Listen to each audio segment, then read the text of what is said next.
Folks, we should be excited. And if you're not excited, please get excited. There are some exciting things happening. I think we're in for some really good stuff. Hey, look at these guys. The president, of course, always happy. And his buddy there is Nigel Farage. Now, do you know Nigel? He started the Brexit party in the UK, and he's in the United States right now. He's a Brit.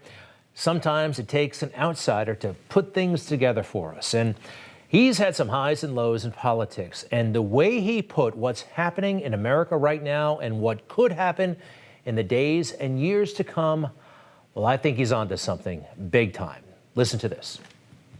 Many conservatives in America now are worried, depressed, even disillusioned with the election result, with what's going on in the big cities, and indeed with many plans that the Biden administration potentially have. Some people almost thinking all is lost. And my message is, we voted for Brexit in 2016, and by the spring of 19, we'd been denied it. And many in Britain felt as disillusioned as you are now. But do you know what we did? We fought back. We fought back. We won. We got Brexit done. We overcame the entirety of global politics.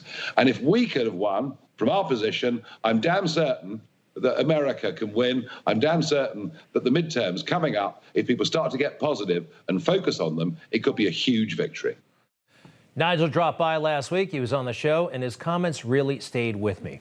We do have a lot going for us, including 45, the president who's consistent and has been consistent his entire career. You look at the comments he made decades ago, very similar, the same positions essentially that he has today. Joe Biden doesn't have that. He's been all over the place his entire career. Also, President Trump knows how to work big time. You saw it, I saw it. Even the fake news could not deny that this guy was a worker. And right now, he still has tremendous support. Take a look at this poll from the good people at McLaughlin Associates. Yes, they want to see him back in office. This is from Republicans, but those are very impressive numbers. Meanwhile, America is getting a good look at Joe Biden. And do you think they're impressed? Do you think they're impressed by what they're seeing? Sure, the media, they're covering up a lot of this stuff, but you can only cover up so much.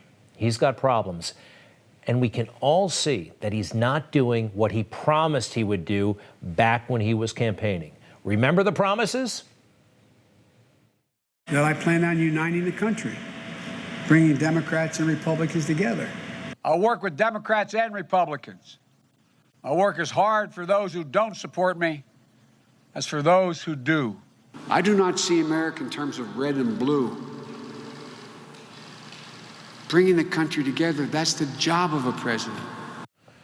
All right, that's when he was asking for our vote. Well, now that he's in the White House, he has changed his tune rather dramatically. He actually said this yesterday about working with Republicans. President, do you have any comments on the efforts to oust Liz Cheney from the House Republican leadership post? I don't understand your trouble. One more time. I don't understand the Republicans. That's what he said. One more time. Understand your trouble. He doesn't understand the Republicans. Well, Joe Biden told us he knew all about getting along, bipartisanship. This guy could even get along with Jesse Helms. Who remembers Jesse Helms, a Republican of North Carolina? This guy was pretty controversial, too conservative for a lot of conservatives. But he had no problem back then getting along with Jesse Helms. And he can't figure out today's Republicans. Really? Is it that hard?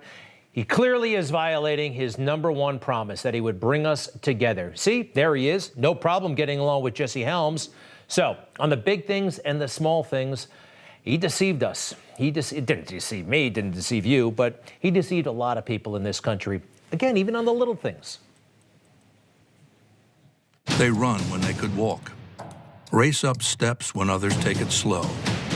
When Joe Biden's president, America is just going to have to keep up.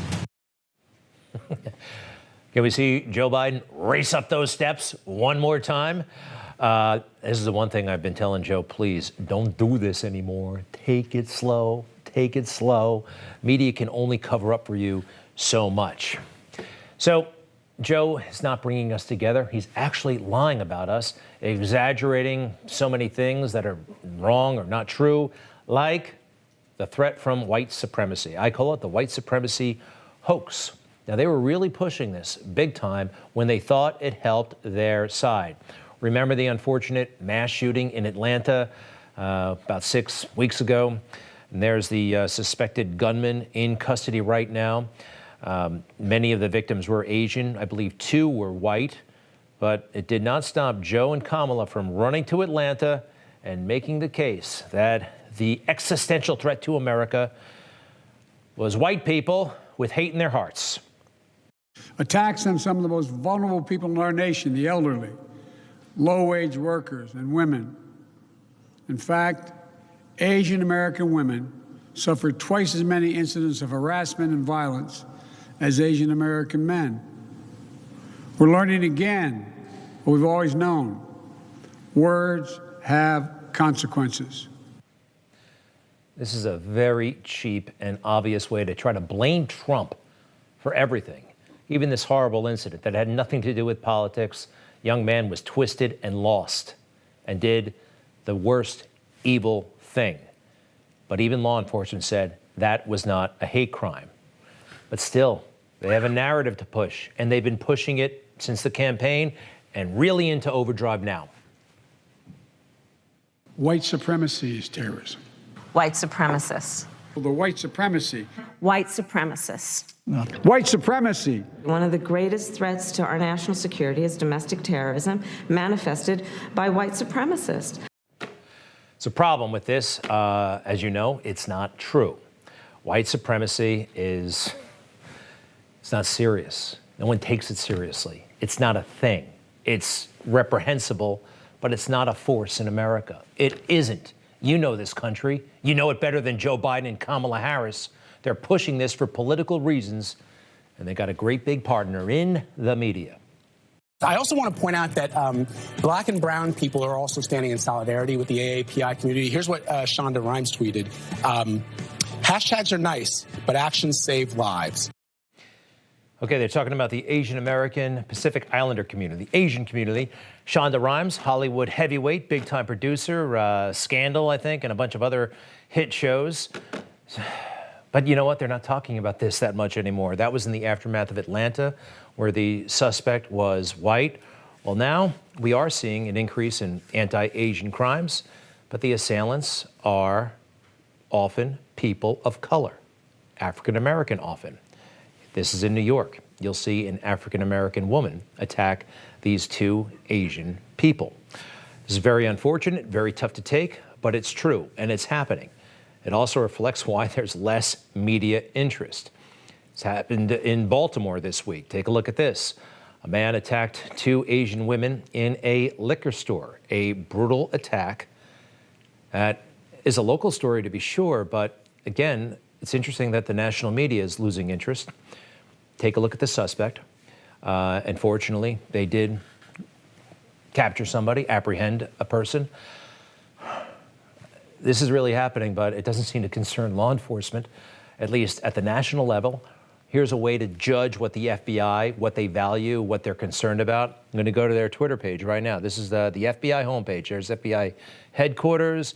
Welcome to the official Twitter page of the FBI. Now, what's the very first matter that they have? This is a pinned tweet. Okay, they can leave it up there for all to see. This stuff changes, but everything else is this is the same. It's all about January 6th. The FBI is still seeking information to help identify individuals who actively instigated violence on January 6th in Washington, D.C. This remains the top priority of the FBI. Now remember, on January 6th, only 1 person was killed, and the FBI ain't talking about it, and nobody else is. Ashley Babbitt was shot and killed, and she was unarmed. And her hands were visible. And by the way, she received no warning. The police officer said nothing. Back off, no. She was shot and killed, and nobody seems to care. We care. Family's lawyer will be on in a little bit. And how about this? There are people still in custody from January 6th. I know it was a horrible day, but let's take the Horns guy for a moment. He's still in federal custody? Now, he acted like an idiot, but he didn't hurt anybody that I saw. Cameras were everywhere. He didn't break anything that I saw, and cameras were everywhere. Why is he still in jail? What kind of country is this? There are murderers, suspected murderers, who have been caught for crimes that happened after January 6th, who've been arrested and are already out on bail. And this guy's in jail? That's not right. What's happening here, Mr. President? Mr. President, you, Moderate Joe, Amtrak Joe, middle-class lunch pail Joe, does the left own you so much? Is your son that vulnerable? The DOJ, are they just waiting to pounce? That's what some of us believe, that you are so owned by the left and your son is so broken and perhaps so corrupt that you will do anything to protect him, and that means doing anything that the left wants. There is some real serious circumstantial evidence that this is what the arrangement is. Barack Obama, back when you were president-elect, seemed to be bragging that he would still be in charge. People would ask me, knowing what you know now, do you wish like you had a third term? And I used to say, you know what, if I could make an arrangement where I had a stand-in, a front man or front woman, and they had an earpiece in, and I was just in my basement in my sweats looking through the stuff, and then I could sort of deliver the lines, but somebody else was doing all the talking and ceremony. I'd be fine with that. Well, it sounds like he's got that arrangement, doesn't it? That sounds like exactly what's happening. Wow, he really has changed his tune. This guy, Barack Obama, he was trying to charm us back in 2004 through 2008. Even the way he wrote about us and about America. This is not a black America and a white America and a Latino America and an Asian America. There's the United States of America. Isn't that beautiful? Back in 2004, that was a line from his keynote speech at the Democrat National Convention that nominated John Kerry. Now, that same passage is in his new book, which is quite a read, by the way, Promised Land. There is not a black America and a white America and a Latino America and an Asian America. There's the United States of America. Can you see the difference? All right, 2004, lowercase b. This is the same author. 2020, uppercase b. If you want to uppercase that, fine, but I noticed that W in white is lowercase. Somehow I don't like that. I mean, it's not a big deal, but at the same time, it is kind of getting to be a big deal.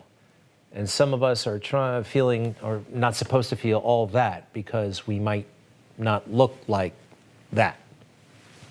I don't like it, all right? No matter what your color, I don't think this is right. I know it's not right. Still, I'm not going to get depressed. I'm going to stay excited. And if you're not excited, please get excited. You just watched Newsmax TV, America's fastest growing cable news channel, now in more than 70 million homes. You can get Newsmax TV on your cable system or check your cable guide. And if your system doesn't carry Newsmax, call them, tell them you want Newsmax TV, because we're real news for real people.